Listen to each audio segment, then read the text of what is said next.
mes amis. Hi guys, before we get to today's collection review, many people have asked me where they could contribute to the channel. So there you go, PayPal, upticwr@gmail.com. Any contribution, however small, is very welcome. It's true that all these videos take a huge amount of time, and of course buying watches to review takes a lot of resources.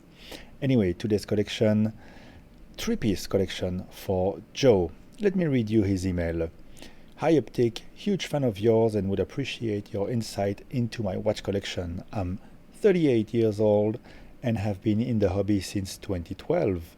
I started off collecting Seikos, as many of us do. I've owned lower tier Seiko 5s up to SLA Marine Masters and everything in between. I've also owned a few Hamiltons, Zins and a bunch of micro brands. I came to a point where I got rid of all these pieces and consolidated my collection into three watches: a Pelagos, a Tudor Black Bay 58, and a Rolex Submariner 124060. The Pelagos was my first entry-level luxury watch purchase that I bought new in 2016-2017. It's been with me since the arrival of my now adopted son to the birth of my other son. Congratulations. The Pelagos is a little on the chunky side, however, I wouldn't call it too big.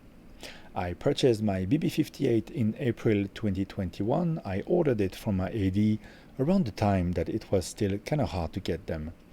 I put it on a fitted Vanguard rubber strap, and that's what it has lived on for the last 4 months.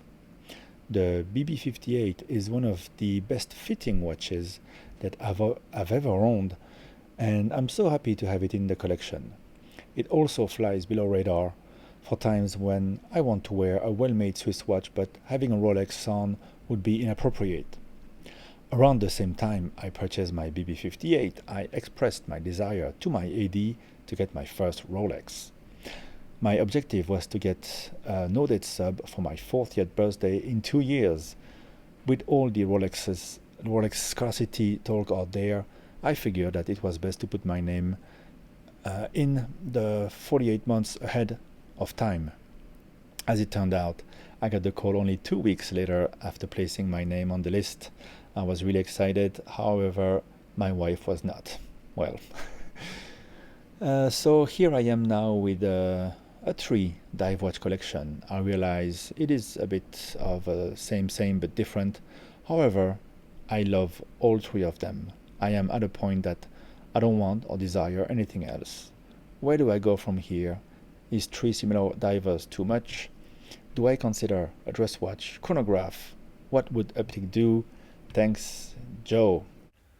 Thank you, Joe, for sharing with us a very different kind of collection. And it's always interesting because it reflects always a different journey. Is it too much to have three divers? Some people have 50 divers. Sometimes it just comes to you the way it comes to you, and maybe one day a dress watch will come to you, maybe a chronograph will come to you. But I think there's no hurry. You've just got the Grail, you get the Submariner, you can time things with it.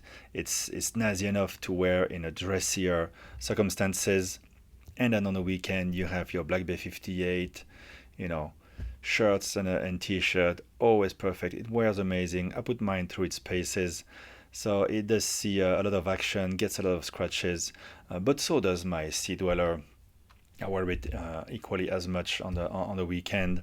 And then you have a Tudor Pelagos, which is another take on a diver. I like the indices on that one, so it's very different from the Tudor Black Bay 58. It's more of a tool watch. So there you have something really sportier. Well, they're all sports watches, but a bit more of a sporty tool when you don't want to take out your fine Submariner. So it's interesting. It's a bit like chocolate. I love chocolate, and dark chocolate. There's different amounts of cocoa in them, and I love them all, and it's always a pleasure. So why not have three black-ish divers, they still have a different taste, different feel, and it's the way they came to you, and maybe someday something else will come to you. Maybe it will be a Speedmaster or a Zenith, but I think you've celebrated your 40th birthday quite well, 2 years in advance. Sometimes, a watch, really nice watch, comes to me 3 months before my birthday. You gotta grab it when it's there at the right price. And then on my birthday, my real pleasure is to know that I've already treated myself, and on my birthday, I prefer to treat my kids to a nice lunch, and I'm happy with one of their drawings wishing me a happy birthday. You don't need to accumulate too much, and what I find is the one who's luckiest is the one who can be content with what he has, having found the right partner for life, or a great instrument to express your music, or the perfect watch, the watch that really reflects your personality. We always do these collection reviews, trying to tick all the boxes: the chronograph, the GMT, the world timer, the dress watch, a gold watch, steel watch, and all that. But you can't. You can only wear one at one time, and you're always. The more you have, you're gonna find yourself not wearing the one you wish you were wearing at any given time. So always, it's kind of always better to have less, and then less options means you're wearing the only option, and the best option for you. So yeah, your collection is a reflection of yourself. You don't have to collect the same things as other people. And of course, if you have a Submariner or the Black Bay 58 or even the Pelagos, I mean, your real life James Bond, you can go through life with either any of these three watches. It makes us reflect a bit, take a different perspective on collecting. After the previous collection that I reviewed, where someone went for mostly for vintage watches and wanted to have as many as possible. There's no right, no wrong. Only what you do is gonna be right. But yeah, I want to driving the point that being content with what you have is the most important thing. Let me know what you think about this cool compact collection, guys, in the comments. Thank you. Thank you, Joe. Everyone, give him a like, and I'll speak to you in the next one. Bye bye.